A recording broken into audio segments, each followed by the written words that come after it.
La matinale Grand Lille TV avec Adrien Lanois. Bonjour à toutes et à tous, bienvenue sur Grand Lille TV en ce mardi 7 juin. L'actualité est de votre métropole lilloise en images en 7 minutes et en direct. On ouvre d'abord cette édition avec les prévisions météo et encore une ambiance lourde et orageuse prévue aujourd'hui. Peut-être même des averses dès ce matin. Par endroits, le soleil pourrait quand même percer et offrir un peu de ciel bleu, mais les nuages et les orages sont bel et bien prévus pour la fin d'après-midi. Les températures, elles, jusqu'à 25 degrés pour les maximales. Notez justement à propos de météo, cette alerte à la pollution atmosphérique aujourd'hui dans la région. Les températures chaudes et l'humidité élevée sont propices à la formation de particules fines. Il est donc recommandé aux personnes sensibles et vulnérables de limiter leurs activités sportives et les déplacements aux abords des grands axes routiers. À la SNCF, la grève se poursuit aujourd'hui pour la 7e journée consécutive. La CGT et Sudrail ont reconduit leur préavis pour ce mardi, alors que de plus en plus de voix se font tout de même entendre pour mettre fin à cette grève, y compris chez certains syndicats. Sur les rails, les prévisions de trafic sont un peu plus correctes qu'hier, avec 7 TER sur 10, 4 TGV sur 5. Quelques perturbations tout de même pour les intercités et les trains belges. Encore une fois, toutes les informations précises, heure par heure, train par train sur internet sncf.com. À la une de cette édition aussi ce matin, on revient sur ce drame ce week-end à Marquette-les-Lilles. Une adolescente de 16 ans est morte après une terrible chute d'une vingtaine de mètres au Grand Moulin de Paris, où elle prévoyait de passer la nuit avec 2 copines. Hier, le maire de Marquette a réagi en disant sa colère contre l'État, car au-delà de sa tristesse pour les proches de la victime, Jean Delbar estime que l'État traîne depuis plusieurs années à accorder une aide qui permettrait enfin de réhabiliter cette friche désaffectée en logement.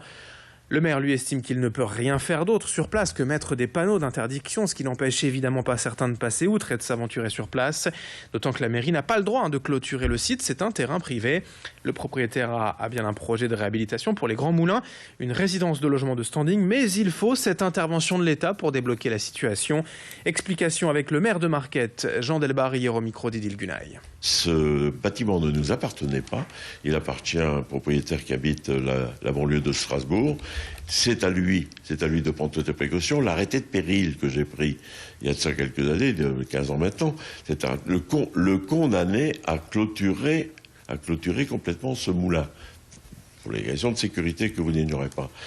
Il n'a pas voulu s'exécuter dans un premier temps, donc avec un arrêté que j'avais pris, j'ai dû l'exécuter.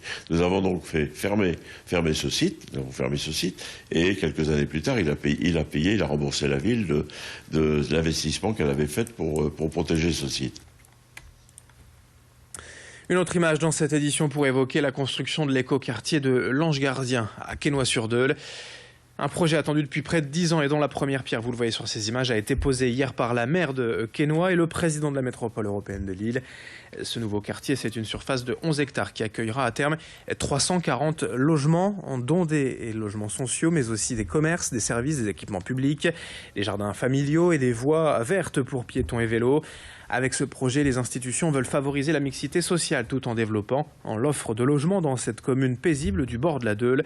Présentation avec Rosemarie Alinck, la maire de Quesnoy, hier sur place au micro d'Idil Gunaï. Il sera écoquartier. Il est donc par rapport à de nombreux critères, la mixité d'habitat, la mixité sociale, la mixité intergénérationnelle, les aménagements paysagers, la mobilité douce.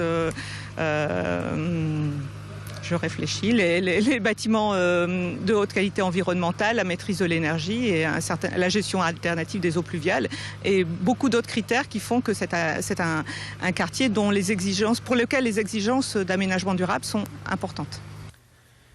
7h34 en direct, l'info en bref et également on l'a appris hier matin, le maire de Lers, Jean-Claude Vambel, est mort dimanche à l'âge de 69 ans des suites d'une longue maladie. Il avait récemment annoncé son intention de démissionner, de quitter son poste de maire. Ses obsèques auront lieu vendredi à 14h en l'église de Lers. Une info en emploi également rapidement, plus de 30 postes dans la logistique et les transports sont proposés cette semaine sur le site internet de L4M. Des agents d'exploitation, conducteurs, chauffeurs poids lourds, magasiniers ou encore affréteurs sont recherchés dans des entreprises de la région telles que Leclerc ou Nocibé. Dans le reste de cette édition, à présent, les parents d'élèves lillois montent au créneau contre l'école le samedi matin. Suite à la réforme des rythmes scolaires en 2013, la mairie de Lille a décidé pendant 3 ans de ne plus organiser la classe le mercredi matin, mais le samedi. Quelques parents d'élèves de 11 écoles lilloises ont donc mis sur pied un questionnaire en ligne pour récolter les avis des familles et connaître leurs préférences. Plusieurs parents ont en effet évoqué depuis 3 ans leurs difficultés pour s'organiser le samedi matin, notamment les couples divorcés. Il y a aussi la fatigue des enfants, un rythme décalé et contraignant et du temps en moins passé en famille. Le questionnaire est en ligne jusqu'au 18 juin. Les réponses seront ensuite transmises à la mairie pour que la ville en tienne compte pour la prochaine rentrée. Explication de ces mères de famille au micro d'Anthony Vermus. La famille est fondamentale et l'ancrage familial est un élément tout à fait primordial dans la réussite des enfants et dans le développement des enfants. Si c'était le mercredi matin, qu'est-ce que ça signifierait pour vous? Est-ce que votre enfant, est-ce que vous pourriez le mettre plus facilement à l'école? Est-ce qu'il irait en centre aéré l'après-midi? Si oui, à partir de quelle heure? Est-ce qu'il irait à la cantine ou pas, etc.